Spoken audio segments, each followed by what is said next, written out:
If you're over 60, there's a simple habit that could be working against you, not because of what you're eating, but because of when you're sitting down afterward. Here's the strange part. Two people can eat the exact same meal, sit at the same table, order the same plate, and yet the one who moves at the right time will have a noticeably calmer blood sugar response than the one who doesn't.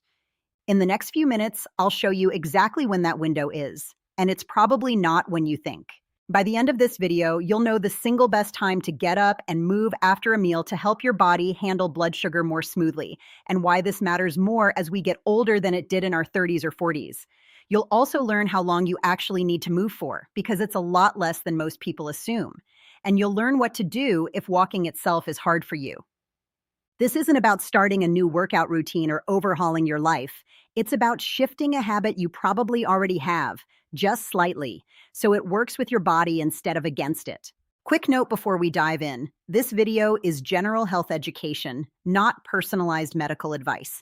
It's not a replacement for your doctor, especially if you're managing diabetes, prediabetes, or any heart condition, or if you're on medications that affect your blood sugar. Think of everything in this video as something to bring up with your doctor, one more useful thing to add to that conversation, not a reason to change anything on your own. Your doctor knows your history, your labs, your medications, and your body in a way that no video ever could. And this information works best alongside their guidance, not instead of it. Let's start with why this even matters, because understanding the why makes the habit much easier to stick with. When you eat, especially something with carbohydrates like bread, rice, pasta, fruit, or anything sweet, your blood sugar naturally rises. That's completely normal, and it happens to everyone at every age. Your body responds by releasing insulin, a hormone whose job is to help move that sugar out of your bloodstream and into your cells, where it gets used for energy. In a young, healthy body, this process tends to happen quickly and smoothly. The spike goes up, insulin does its job, and blood sugar comes back down fairly fast. But as we age, that process tends to get a little less efficient for a lot of people. It's a normal part of aging, not a personal failing and not something you did wrong. Insulin doesn't always do its job quite as smoothly as it used to. And muscle mass, which plays a big role in absorbing blood sugar, naturally tends to decline somewhat with age, unless we actively work to maintain it. The result is that blood sugar can spike higher after meals and stay elevated for longer, even in people who have never been told they have diabetes or prediabetes. Here's why that matters beyond just the number on a glucose meter. Those repeated after-meal spikes, happening 2 or 3 times a day, day after day, year after year, have been linked by researchers to increased strain on your blood vessels and your heart over time. Sharp swings in post-meal blood sugar have been connected to higher cardiovascular risk, and this isn't limited to people with a diabetes diagnosis. It shows up in the general older adult population too, including people whose fasting blood sugar looks perfectly normal at their annual checkup. That's part of why this topic deserves more attention than it usually gets. It's easy to think of blood sugar as only a diabetes issue, but really, it's an aging issue, something that quietly affects almost all of us to some degree as the decades go by. So naturally, the advice for years has been simply exercise regularly, and that's still true and still important. Regular movement in general is one of the best things you can do for your long-term health. But a more specific question started catching researchers' attention. Does it matter when you move relative to when you eat? Not just whether you get your steps in for the day, but whether the timing of those steps in relation to your meals actually changes the outcome. To explore this, researchers compared different patterns of activity. On one side, people who took a single longer walk at some point during the day, whenever it happened to fit their schedule. On the other side, people who took several shorter walks, timed specifically to happen shortly after meals. The results were genuinely interesting. The short after-meal walks did a noticeably better job of smoothing out blood sugar spikes than the one longer walk taken at some unrelated time of day.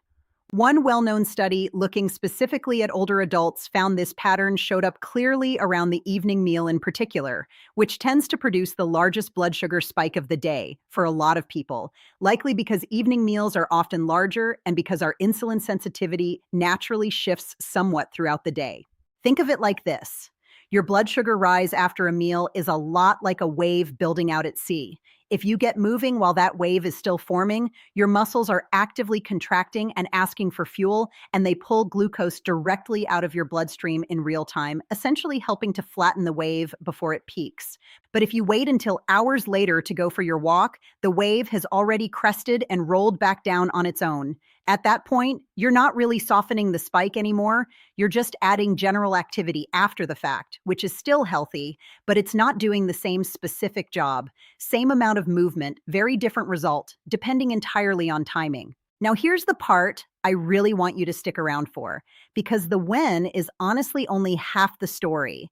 The how much is going to surprise you, because it's far less than most people assume they need.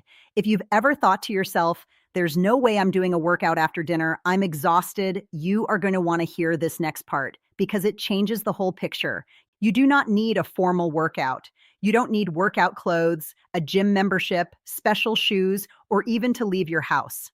What the research points to, again and again, is short walks, generally somewhere in the range of 10 to 15 minutes, done at a light, comfortable pace. Not power walking, not anything that leaves you breathless or sore.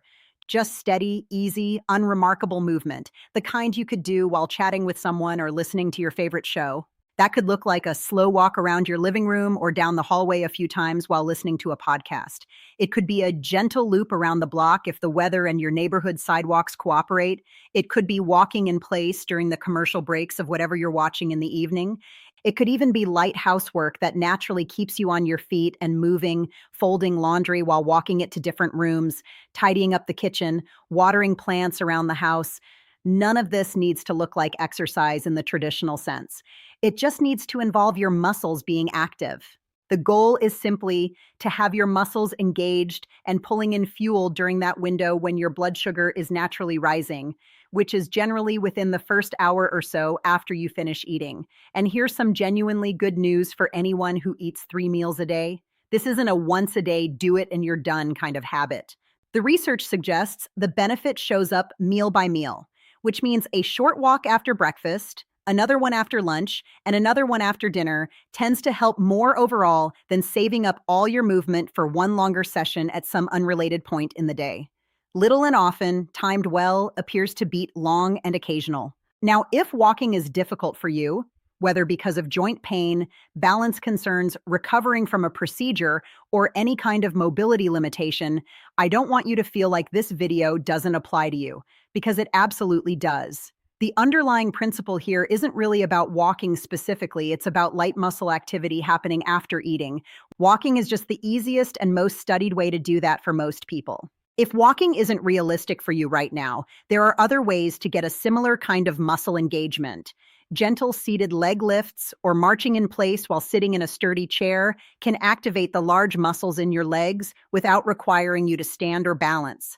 Light resistance band movements done from a seated position can do something similar. Even simply standing up and sitting back down a few times, slowly and safely, using your arms for support if needed, can help. The exact form matters far less than the timing and the fact that your muscles are being asked to work. If you have any physical limitations, this is a wonderful specific thing to bring up with your doctor or a physical therapist because they can help you find a version of after-meal movement that's tailored to what your body can safely do without putting you at risk of a fall or an injury. So let's close the loop from the very beginning of this video. The best time to move after eating isn't randomly whenever you happen to get around to it later in the day. It's during that window shortly after you finish your meal, roughly within the first hour, while your blood sugar is actively on its way up. And the amount of movement needed to make a meaningful difference is refreshingly small, somewhere around 10 to 15 minutes of light, comfortable activity, ideally repeated after each meal, rather than saved up and bundled into one longer session hours later. Here's how you can start putting this into practice, beginning with your very next meal today.